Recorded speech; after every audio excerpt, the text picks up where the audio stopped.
شریف صاحب نے 2013 میں اپنے گزشتہ 4 سال کے، جس میں 2010، 11، 12 شامل تھے، اس میں مریم صاحبہ کو اپنا ڈیپینڈنٹ ڈکلیئر کیا، لیکن مریم صاحبہ کے جو آگے آف شور کمپنیز میں جو ان کی جو وہ ملکیت ہے اس کا ذکر نہیں ہے.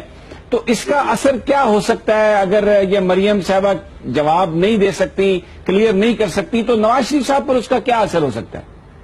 دیکھیں، آپ پاکستان کے جو قوانین ہیں، یہ بیسیکلی اس کیس کے اندر 2 ایشوز ہیں. ایک جس طرح آپ نے ڈیپینڈنٹ کا اور election commission of part of Pakistan کی بات کر دی ڈیکلیریشن کے حوالے سے، وہاں آلریڈی آپ کے جس طرح کہیں ای سی پی آلریڈی سپریم کورٹ میں معاملہ وہ بھیج چکی ہے.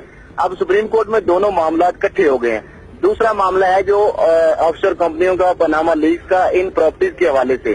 اب معاملہ صرف 2 چیزیں ہیں یہاں پہ.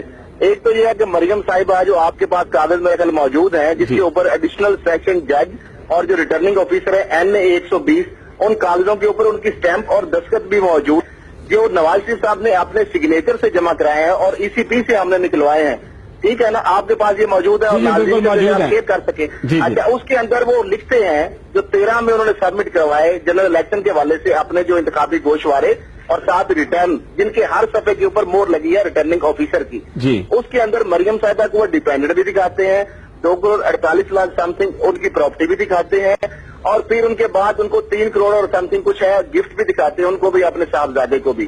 ٹھیک ہے، پھر 2011 میں جا کے وہ ڈیپینڈنٹ کی جگہ پہ نام لکھ دیتے ہیں، مائنر میں 0 ہے اور اڈلٹس میں 2 فگر کے لحاظ سے لکھ دیتے ہیں. اب وہ نواز شریف صاحب بہتر سمجھتے ہیں کہ اور ان کے کون سے ڈیپینڈنٹ ہے، کلثوم اور مریم صاحب کہتے ہیں. تیسرے اس میں 2، ایک تو یہ ہو گئی، یہ بڑا کلیئر کیس ہے. اب اس کے اوپر تو فیصلہ بڑا کلیئر ہے کہ وہ مس ڈیکلیریشن ثابت ہو گیا ہے. کاغذ جو ای سی پی کے موجود ہیں، جو مصدقہ نقول آپ کے پاس بھی موجود ہے، ایک تو یہ کلیئر ہو گیا.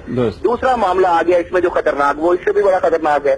وہ یہ ہے کہ آپ کا نیشنل اکاؤنٹیبلٹی آرڈیننس، اس کی سیکشن 9 اور اس کی سب سیکشن 5 کسی بھی پبلک آفس ہولڈر کے ساتھ، اس کی میں جو ایز اٹ از اس کو کر رہا ہوں کہ اگر کسی پبلک آفس ہولڈر کے نام کوئی ایسی پراپرٹی، کوئی بے نامی پراپرٹی، کوئی اکاؤنٹ ٹیگ کر دیا جائے اس کے ڈیپینڈنٹ کے حوالے سے، اس کی بے نامی پراپرٹیز کے حوالے سے، تو وہ جو بے نامی پراپرٹی یا ڈیپینڈنٹ والے ہیں ان کو اپنے سورس اور ہر چیز نیب کے سامنے رکھنی پڑے گی نیب کے قوانین کے مطابق. اور اس کے حوالے سے بہت سارے کیسز موجود ہیں.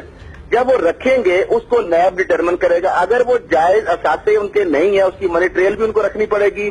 وہ جتنے بھی اس میں یہ کیس نہیں ہے، اس میں اسحاق ڈار صاحب کے 3 بچوں کا بھی معاملہ اب آ گیا ہے. ٹھیک ہے، میں اسی پہ فوکس رکھیں.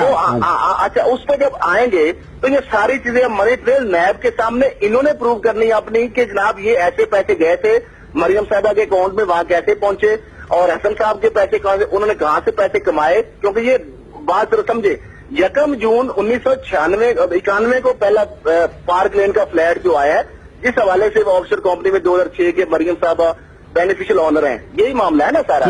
اب اس کو جو 91 والا جو قصہ ہے، جو کہ 25 سال بعد بل آ کر سپریم کورٹ آف پاکستان نے احتساب پاکستان میں عمل جو ہے ایک باقاعدہ اس کا آغاز کر دیا ہے. اب نیب جو ہے وہ ان کو ساری چیزیں مانگے گا، اور اگر یہ جسٹیفائی نہیں کرتے تو یہ کرپشن اور کرپٹ پریکٹس کے تحت اس جو میں نے دفعہ پڑھی ہے نیب کی، میں اپنی طرف سے نہیں کہہ رہا، وہ نواز شریف صاحب کے اوپر اس قانون کے تحت 21 سال کے لیے وہ ڈسکوالیفائی ہو جائیں گے، اور اس کے علاوہ ان کو جیل بھی ہوگی اور سزا ان کو علیحدہ ہوگی. یہ نیب کی آرڈیننس ہے، اس کے تحت متعدد ایسے کیس پبلک آفس ہولڈر کے موجود ہیں جس کے ان کے بے نامی اور ڈیپینڈنٹ کے حوالے سے ان کو ڈسکوالیفائی بھی اور ان کو سزائیں بھی ملی ہیں.